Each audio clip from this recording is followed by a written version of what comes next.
যারা বলেন না ভাই এই ফ্রি ফায়ার গেমটা খেলা ছেড়ে দাও, এই গেম খেলে কোনো লাভ নেই, শুধু শুধু নিজের লাইফটা নষ্ট করতেছো, তো ভাই তাদের উদ্দেশ্যে আজকে কিছু কথা।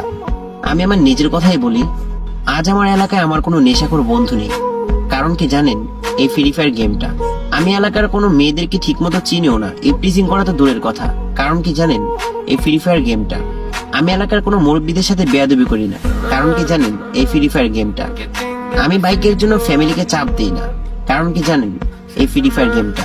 আমার যখন মুড অফ থাকে আমি সরাসরি গেমে চলে যাই, তখন আমি সবকিছু ভুলে আবার আগের মতো হ্যাপি হয়ে যাই। কষ্টের সময় আমার পাশে কেউ ছিল না, শুধু ছিল এই ফ্রি ফায়ার গেমটা। আজ যদি আমি এই গেমটা খেলা ছেড়ে দিই তাহলে আমি কি করব? নিশ্চয়ই এলাকার বন্ধু বান্ধবদের সাথে আড্ডা দেওয়া শুরু করব, আর বন্ধুদের সাথে আড্ডা দিতে গেলে তো একটু নেশাবানি করাই লাগে। তো আস্তে আস্তে আমি নেশাখোর হয়ে যাব, বন্ধুদের বাইক থেকে জেলাস শুরু করবো, দেন পরিবারের কাছে এসে আবার বাইকের জন্য চাপ দিব, এলাকার মেয়েদেরকে ইপটিজিং করা শুরু করব। তো ভাই আমি গেমটা খেলে অন্তত এই সমস্ত কাজ থেকে তো বিরত আছি।